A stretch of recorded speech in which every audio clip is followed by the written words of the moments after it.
Dear Toddler with some pretty loud opinions. First and foremost, the fact that you most certainly cannot read yet must be acknowledged. Therefore, I would like to please request that your parents, or whoever is in charge of you, read this letter to you on my behalf, preferably after nap time. You should be sharp and attentive when you listen to this. You owe me that much. Our first encounter occurred in the pasta and Asian food aisle. Your mom left the cart in which you sat in the middle of the aisle, despite the fact that she herself was further down inspecting different tomato sauce jars.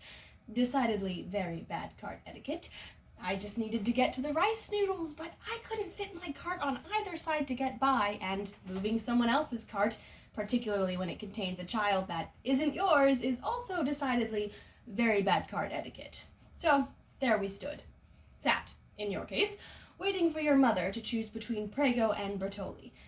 Now, as a general rule, I try not to stare, but you, sir, clearly do not adhere to the same code of conduct, considering you sat there slack-jawed, staring at me with a fistful of Cheez-Its and no sense of shame. Very rude, but whatever.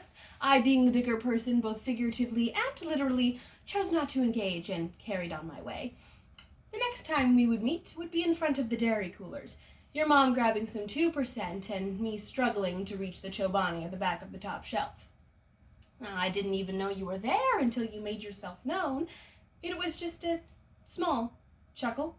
Most wouldn't have even noticed it. But I did, because I knew it was for me. No, at me. I glanced over from my awkward reach inside the cooler, and there you were, shoving crackers in your face and eyeing me from your cart. Were you laughing at me? Chuckling at me as I struggled to reach one of the last remaining cartons of oat milk? I have to assume you were, which is pretty bold for someone who's still trying to nail the wheels on the bus hand motions. Our final encounter occurred at the end of both our grocery journeys when I joined what looked to be the shortest checkout line. I thought I'd seen the last of you, but then the woman in front of me moved to the front of her cart to begin placing items on the belt, and there you were. You and those stupid Cheez-Its. I don't know how long I stood there watching you eat crackers and drop most of them on the floor due to your poor hand-eye coordination, but when your mother paid and began to pull the cart forward to load it with bags, just when I thought I was home free, you uttered your parting words. Hello, ugly. I was in shock.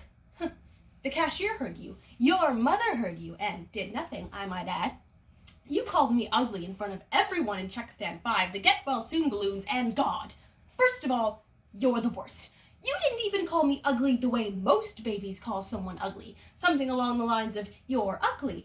No, you said it like it was a long-held title, like you were greeting me as though we were old enemies. Well, guess what? We are now. Hello, ugly. The audacity, the gall. Secondly, I don't know how long you were waiting to hurl those 2 devastating words at me, but I do know it was no coincidence you waited until you were almost out the door. You cut me down exactly when you wanted to. There was a crowd and just enough time to see the look on my face, but not enough time for me to do anything about it.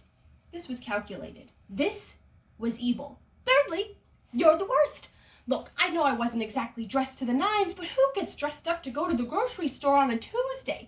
And not even Gelson's or Whole Foods, but Ralph's?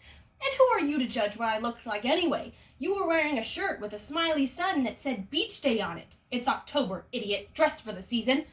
Lastly, you couldn't even see half my face. I had to wear a mask. I could have looked like Marilyn Monroe under there. I don't, but you don't know. You don't know anything, because you're just a stupid baby.